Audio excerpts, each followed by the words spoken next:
This channel does not promote any violent, harmful, or illegal activities. All content provided by this channel is meant for an educational purpose only. ভোটবঙ্গে ফের বোমা বিস্ফোরণের ঘটনা ঘটেছে। আজকে যে বড় খবরে আমাদের নজর থাকছে, ভোটবঙ্গে ফের বোমাবাজি। বিগ ওয়ালে একটা ইনফরমেশন দিয়ে আপনাদেরকে, বিগ ওয়ালে দেখাবো আপনাদেরকে ভোটবঙ্গে বোমা ফেটে মৃত্যু কিশোরের, অর্থাৎ কৈশোর বিপন্ন। ফের আপনাকে জানিয়ে রাখি, পান্ডুয়ার তিন্না নেতাজি পল্লীতে বিস্ফোরণে মৃত 1, জখম 2, এই খবর আমাদের কাছে আসছে। কিন্তু কেন এত বোমা, এই প্রশ্ন বারবার করে উঠছে। আমাদের ফারাক্কার ঘটনা এখন অব্দি মনে আছে, অর্থাৎ মুর্শিদাবাদে এই ধরনের ঘটনা আমরা আগেও দেখেছি। এবার হুগলিতে সেখানে বোমা বিস্ফোরণ, আর সেই বোমা বিস্ফোরণে মৃত্যুও হয়েছে। টিভি দেখছিল, তখন ওই টিভি দেখতে দেখতে চট করে আমাদের বাড়ির পাশে একটা ছেলে সন্টু নাম, ছোট বাচ্চা, একসঙ্গেই পড়াশোনা করে, ও ডেকেছে, ও চলে এসছে পিছনে পিছনে। আমি আসবো, আমি এবার ভাত বসিয়েছি, তা বলছি একটু বাদে যাচ্ছি।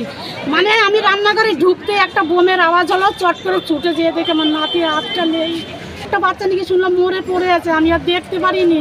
দেখলাম দুম করে একটা আওয়াজ, আওয়াজটা এত বড় মানে আওয়াজ হলো, আমরা তো বম ফম ফাটালে তো বুঝি যে কী বমের আওয়াজ। এগুলোই সেই বম যেগুলো সেই আক্রমণ করা হয়, যে বম দিয়ে সেই বম।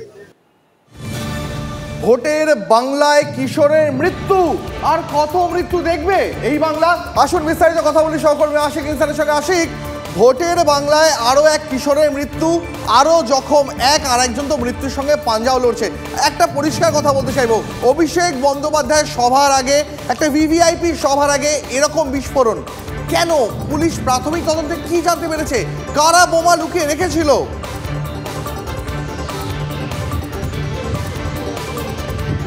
দেখো, তোমাকে একই কথাটা জানিয়ে রাখবো যে একেবারেই যেটা বলছিলে যে অভিষেক বন্দ্যোপাধ্যায়ের সভার আগে এই বিস্ফোরণ।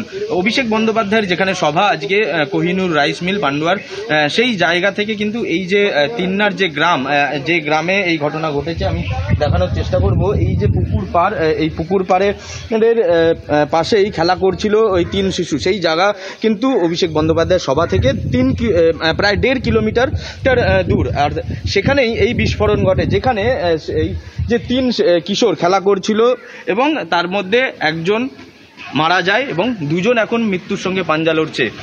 যেটা পুলিশ সূত্রে জানা যাচ্ছে যে এখানে এই 3 কিশোর খেলা করছিল, তার মধ্যে একজন যে মারা গেছে, রাজ বিশ্বাস, সে মামা বাড়ি এসেছিল, তার বাড়ি পূর্ব বর্ধমানের পাল্লা রোডে, যে মামা বাড়িতে এসেছিল এবং সেখানে পাড়ার বন্ধুদের সঙ্গে খেলা করছিল। সেই সময় এই দুর্ঘটনা ঘটে। তবে পুলিশ যেটা বলছেন, তারা তদন্ত শুরু করেছেন। ইতিমধ্যেই বোম স্কোয়াডকে খবর দেওয়া হয়েছে ঘটনাস্থলে। হুগলি গ্রামীণ পুলিশের উচ্চপদস্থ আধিকারিক তারা উপস্থিত হয়েছেন, পুরোপুরি ঘটনার তদন্ত তারা করছেন। তবে কিছুক্ষণ আগেই এই জায়গায় এসেছিলেন হুগলির বিজেপি সাংসদ। আপাতত তুমি পরিস্থিতির দিকে নজর রাখো। তবে এই মুহূর্তে যেটা আপনাদের জানাতে চাইবো, বিজেপির হুগলির প্রার্থী লকেট চট্টোপাধ্যায় তিনি পৌঁছে গেছেন মৃত শিশুর পরিবারের সঙ্গে দেখা করতে। সেই ছবি আপনাদের দেখালাম। কি বলেছেন লকেট চট্টোপাধ্যায় শোনাবো আপনাদের। পাল্টা তৃণমূল কংগ্রেস কি আক্রমণ করছে শোনাবো। মায়েদের কান্না কি মমতা বন্দ্যোপাধ্যায় শুনতে পাচ্ছে? এত মায়েরা আছে, কেউ শুনতে পাচ্ছে? এই রক্তের ওপর দিয়ে হেঁটে যাবে অভিষেক বন্দ্যোপাধ্যায়, কি বলবে? বলবে বিজেপির সন্ত্রাস বলে কাটাবে। তো আজকে চারিদিকে বোমা, আজকে পুলিশ নিজে বলছে যে ওদিকে যাবেন না, আরো বোমা উদ্ধার হচ্ছে। এরা বোমা দিয়ে ভোট করাতে চাইছে। সব এনআইএ তদন্ত হওয়া উচিত। এনআইএ তদন্ত এক্ষুনি যদি অ্যারেস্ট না হয়, যদি অ্যারেস্ট করা না হয়, 20 মে কেন, যতক্ষণে অ্যারেস্ট হবে এখানে ধর্নায় সবাই আমরা বসবো, সবাই ধর্নায় বসবো। অ্যারেস্ট করতে হবে। আমাদের কাছে ভোট আগে নয়, আমাদের কাছে মানুষের প্রাণ আগে। অভিষেক বন্দ্যোপাধ্যায়ের সভার আগে এই ঘটনা পরিকল্পিত অভিষেক বন্দ্যোপাধ্যায়ের উপর আক্রমণের সম্ভাবনা।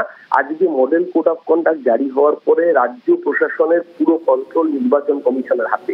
এসপি, ডিএম থেকে শুরু করে আইসি সমস্ত বদলি করে দিচ্ছে নির্বাচন কমিশন বিজেপির কথায়। তারপরে এই ধরনের ইন্টেলিজেন্স সিকিউরিটি থাকে কি করে? এর দায়িত্ব নিতে হবে না নির্বাচন কমিশনকে?